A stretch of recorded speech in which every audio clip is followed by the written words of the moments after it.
ہے اور آپ کو اس میں پرابلم کیا ہے؟ دیکھیے اس بل کے انٹروڈکشن سے پہلے ہم نے رول 72 کے تحت اسپیکر کو ہم نے ایک نوٹس بھیجایا تھا کہ ہم اس بل کے انٹروڈکشن کے خلاف ہیں، رائٹ؟ اور ہمارا ماننا یہ ہے کہ یہ جو بل ہے آرٹیکل 14, 15 اور 25 کا اس کے پرنسپلز کا وائلیشن کرتا ہے۔ یہ بل بیسک سٹرکچر جو سمویدھان کا اس کا وائلیشن کرتا ہے اور خاص طور سے جوڈیشل انڈیپینڈنس کا اور سپریشن آف پاورز کا یہ وائلیشن کرتا ہے۔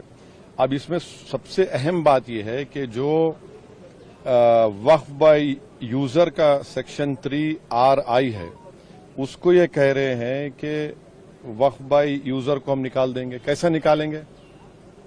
کیوں نکالیں گے آپ اسے نکالیں گے تاکہ آپ جتنے مسجدوں پر RSS کا دعویٰ ہے وہ چھیننا چاہ رہے آپ، جتنے درگاہوں پر رائٹ ونگ ہندوتو آرگنائزیشن کا دعویٰ ہے، جیسا اپنے ممبئی میں حاجی ملنگ کی درگاہ ہے، چھیننا چاہ رہے۔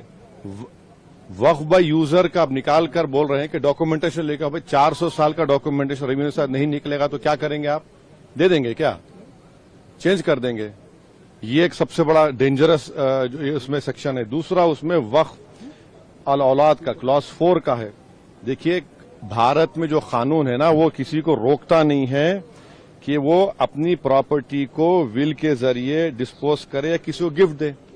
تو وہی کوئی مسلمان اگر اپنی اولاد کے لیے وقف کر رہا ہے تو ان کے پیٹ میں درد کیوں ہو رہا ہے؟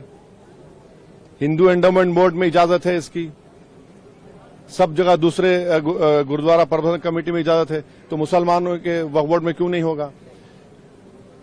پانچویں بات یہ ہے کہ اس میں آپ یہ کہہ رہے ہیں کہ مسلمان جو 5 سال اس کے ہو گئے اسلام قبول کر کے تبھی وقف کرے گا، یہ فریڈم آف ریلیجن کا گریو وائلیشن ہے۔ اچھا دوسرے ریلیجن کو ماننے والوں کے لیے ایسا قانون ہے؟ نہیں ہے۔ اور آپ کون ہوتے ہیں طے کرنے والے مسلمان ہوا نہیں ہوا؟ 5 سال اس کو رکنا چاہیے تبھی جا کر، مانے آپ ویٹ کریں گے؟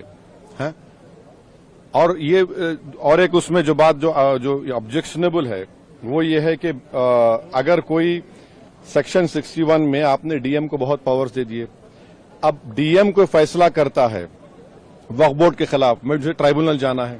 اب ٹرائبونل پہلے کیا تھا؟ ایک جج تھا، ڈسٹرکٹ جج سینئر CJ اپوائنٹ، اور 2 لوگ تھے۔ اب کہہ رہے ہیں کہ ٹرائبونل میں 2 لوگ ہوں گے، ریٹائرڈ ڈسٹرکٹ جج اور ایک آفیسر ہوگا، کیا ہوگا وہ جوائنٹ سیکرٹری رینک کا۔ کوئی جوائنٹ سیکرٹری رینک کا آفیسر بیٹھ کر ریٹائرڈ کلیکٹر کے خلاف آرڈر دے گا تو یہ خود اچھا اور ایک بات، کلیکٹر کیسے جج بنے گا؟ فیصلہ بھی وہی کرے گا، جج بھی وہی کرے گا، یہ پرنسپل نیچرل جسٹس کے خلاف ہے۔ تو اس میں کئی سیکشنز ہیں جو خطرناک ہے، کئی جو وقف بورڈ کے فیور میں نہیں ہے، وقف کو ختم کرنا چاہتے ہیں۔ تو سرکار کی دلیل یہ ہے کہ سب دلیل جھوٹی ہے۔ جو کہ وقف بورڈ ایک وہ جو بول رہے ہیں نا، وہ گاؤں ڈکلیئر کون کیا؟ وہ بتائیں دیش کو۔ وہ گاؤں ڈکلیئر اگر ہوا ہے تو وقف بورڈ پہ نہیں بولنے پہ نہیں ہوا ہے، اس لیے ہوا ہے کہ سروے کمشنر کی رپورٹ آئی، اس کے بعد گزٹ ایشو ہوا، اور گزٹ کے لیے 1 سال کا ٹائم مسلمانوں کے لیے، نان مسلم کے لیے کبھی بھی ٹائم ہے۔ آپ اس کو آبجیکٹ کریے نا۔ حیدرآباد میں بھی ایسے کے پراپرٹیز تھے جن کو گزٹ کے بعد بھی کورٹ نے اوور رول کیا۔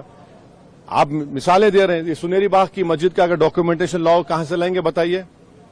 میرے پاس تو منتر شنتر نہیں ہے کہ 200 سال پرانے کے مرنے والوں کی روحوں کو بلا کر منتری جی کے پاس لے جاؤں کہ دیکھو یہ روح ہے اور یہ کہہ رہی ہے کہ وقف ہے۔ یہ کیا بات کر رہے ہیں؟ تو یہ لیجسلیشن نہیں ہے وقف کو بلڈوز کر کے ختم کرنے کا، مسلمان اجازت لوٹنے کا ہے۔